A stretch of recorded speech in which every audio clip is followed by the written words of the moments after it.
اچھا ذاتی زمین ہے یا آپ نے خود ٹھیکے پر لی ہوئی ہے، آپ ٹھیکہ دیتے ہیں خالی اس کو، بٹ جو زمین سے چیزیں نکلتی ہیں وہ آپ کے یوز ہوتی ہیں یا آپ اس کو بیچتے ہیں.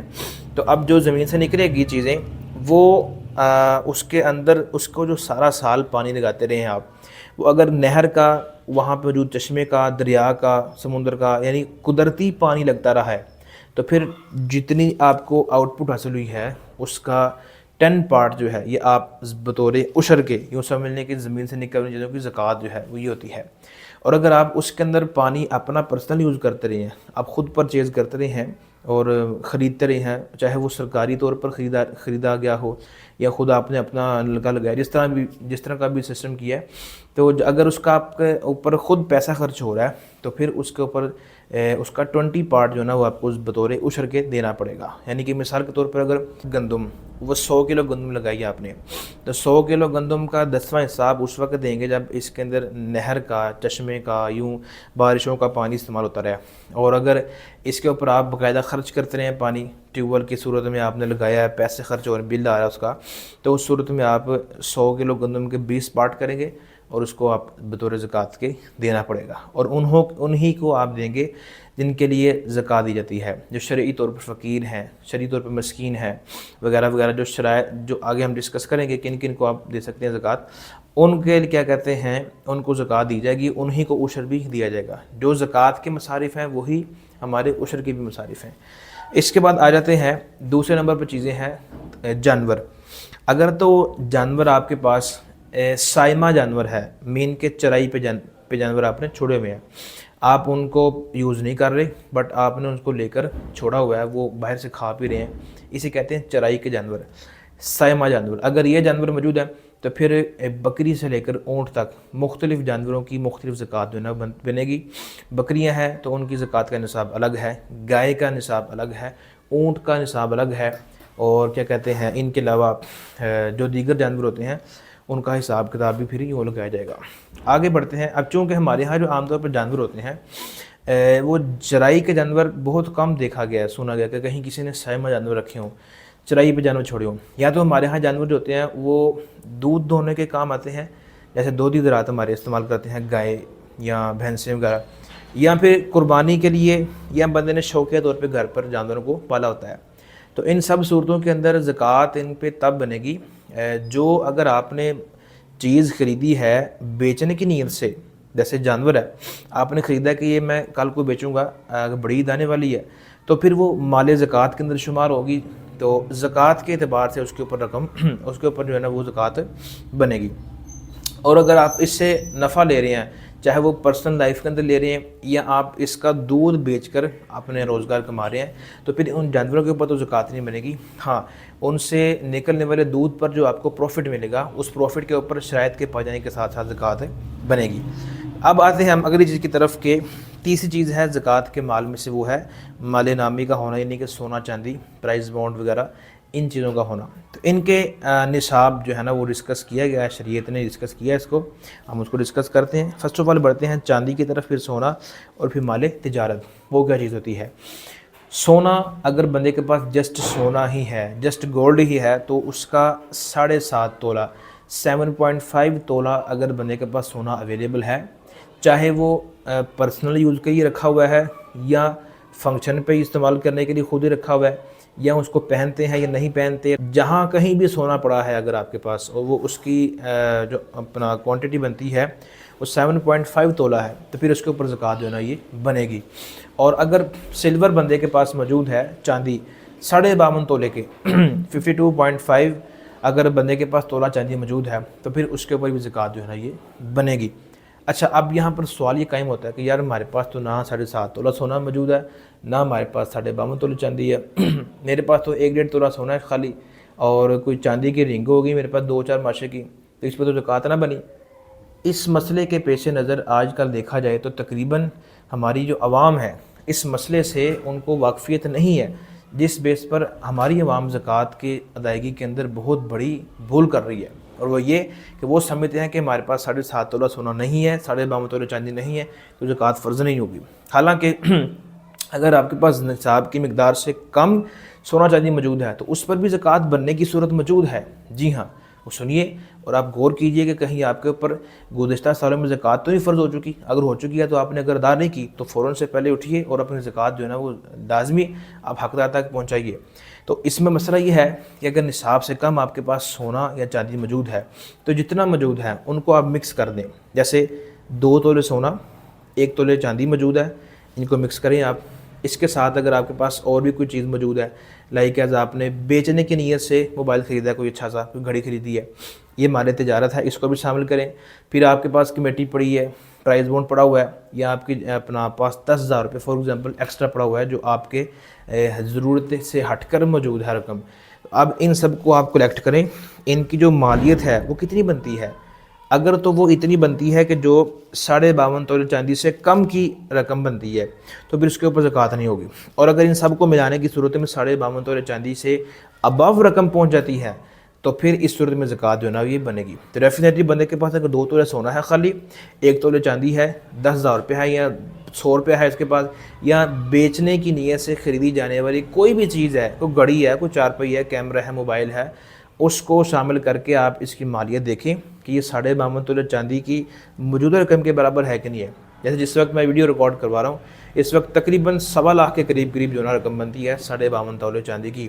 تو اس کی مالیت یقینی طور پر جو میں نے اماؤنٹ ابھی چیزیں بیان کی 2 تولے سونا یہ 52.5 تولے چاندی کی قیمت کو پہنچتے ہیں. تو لہٰذا اس صورت میں بندے کے اوپر زکوٰۃ جو ہے نا بھی فرض ہوگی. اور اگر آپ نے پچھلے سالوں کی زکوٰۃ ادا نہیں کی تو اٹھیے, ابھی اٹھیے اور اپنے زکوٰۃ کی کیلکولیشن کر کے لازمی حقدار تک اس کو پہنچانا وہ آپ پہنچائیں. اب ہم بڑھتے ہیں اس چیز کی طرف کہ نیکسٹ ہمارے پاس چیز ہے مال تجارت. مال تجارت کی ڈیفینیشن سنیے گا. جس چیز کو آپ بیچنے کی نیت سے خریدتے ہیں اسے کہیں گے مال تجارت. ضروری نہیں ہے کہ آپ نے باقاعدہ کوئی شاپ بنائی ہو, کوئی 2 3 4 مرلے کی اس میں سامان لگایا ہو, یا آپ کی کوئی دکان ہو, تب ہی آپ کا سامان مال تجارت کہلائے گا. جو چیز آپ بیچنے کی نیت سے خریدتے ہیں وہ مال تجارت ہے. ایسے آپ کو پلاٹ پسند آیا, آپ نے دیکھا کہ یار اس کا ریٹ اچھا ہے, اس کو میں لے لیتا ہوں تاکہ کل کو مہنگے داموں بیچ کر اس کو پھر اپنا کوئی اور کام کروں گا, تو یہ مال تجارت کے اندر شامل ہے. ایسے ہی آپ نے موٹر سائیکل دیکھی, آپ نے کوئی موبائل دیکھا اچھا بک رہا تھا, تو اب اس کو اس نیت سے خرید لیا آپ نے کہ اس کو میں کل کو بیچوں گا, بیچ کے جو ہے نا وہ اس کی چیز رقم جو بھی ملے گی جو کرنا ہے, تو یہ مال تجارت ہے. اس کے اوپر زکوٰۃ بنے گی. اور کیسے زکوٰۃ بنے گی؟ 52.5 تولے چاندی کی قیمت کے برابر اس کی رقم پہنچتی ہے, تو پھر اس کے اوپر جو ہے نا زکوٰۃ بنے گی. اسی طریقے سے مال تجارت جو یہ چیزیں آپ نے بیچنے کی نیت سے خریدی ہے یہ ہو گیا. اسی طریقے سے اس چیز کو آپ نے خریدا تھا بیچنے کی نیت سے, اس کو آپ نے بیچ کر کوئی اور چیز لے لی. فار ایگزامپل بائک تھی, آپ نے بائک بیچ کے موبائل لے لیا, تو اب یہ بھی مال تجارت ہے. کیونکہ مال تجارت جو چیز بیچنے کی نیت سے خریدی ہے وہ بھی ہے, اور بیچنے کی نیت سے جو چیز خریدی ہے اس کے عوض میں جو چیز آپ کو ملے گی وہ بھی مال تجارت ہوگی کرنسی کے علاوہ. تو لہٰذا ان کے اندر بھی چندہ چیزیں اس کے اوپر بھی زکوٰۃ جو ہے نا بنے گی. ہاں اگر بندے نے نیت پکی یہ ترک کر دیا کہ میں اب اس چیز کو بیچوں گا نہیں, مثال پلاٹ ہے, مکان آپ نے لیا تھا, 6 مہینے بعد ذہن بن گیا کہ نہیں یار اس کے اندر میں خود رہتا ہوں, تو اگر بندے نے مکمل کیا کہتے ہیں نیت ترک کر دی ہے سال کے مکمل ہونے سے پہلے, تو پھر اس کے اوپر بھی زکوٰۃ نہیں بنتی. اس کے ساتھ یہ بھی مسئلہ سن لیجیے گا کہ اگر بندے نے چیز خریدی ہے اپنے پرسنل یوز کرنے کے لیے, بٹ اس کا ذہن بنتا ہے کہ یار اس کو میں بیچ دیتا ہوں, یہ مال تجارت نہیں ہوگا. مال تجارت وہی ہے کہ جس کو آپ بیچنے کی نیت سے جو ہے نا وہ خریدتے ہیں. تو لہٰذا آپ کے پاس جتنی بھی چیزیں پڑی ہیں, آپ نے دکان ڈالی ہے, آپ کے پاس بچوں کے کپڑے پڑے ہیں, بائک کی چیزیں ہیں, اسپیئر پارٹس ہیں, مختلف چیزیں ہیں, وہ دیکھ لیں ان کی رقم کتنی بنتی ہے اور کیلکولیٹ کریں ان کے اوپر سال گزرا کہ نہیں گزرا. اگر سال گزر گیا ہے تو پھر زکوٰۃ فرض ہو چکی, اور اگر سال نہیں گزرا تو جب تک گزرنے کے قریب ہے اس سے پہلے کیلکولیشن کر لیں تاکہ زکوٰۃ کی فرضیت سے پہلے ہی آپ اس فریضے سے اپنا فری آف ہینڈ ہو جائیں. اب آگے بڑھتے ہیں ہم آخری ہمارے مرحلے کی طرف کہ جن چیزوں کے اوپر زکوٰۃ نہیں ہوتی وہ کون کون سی ہیں. تو جیسا کہ میں نے آپ کو بتایا کہ مال تجارت کے اوپر زکوٰۃ ہوتی ہے, اور جو حاجت اصلیہ میں چیزیں آتی ہیں ان کے اوپر زکوٰۃ نہیں ہوتی. تو اس کی ہم کچھ سنتے ہیں. جیسے بندے کا رہنے کا مکان ہے, کھانے پینے کی چیزیں ہیں, خانہ داری کا سامان ہے, گھر کی چیزیں ہوتی ہیں.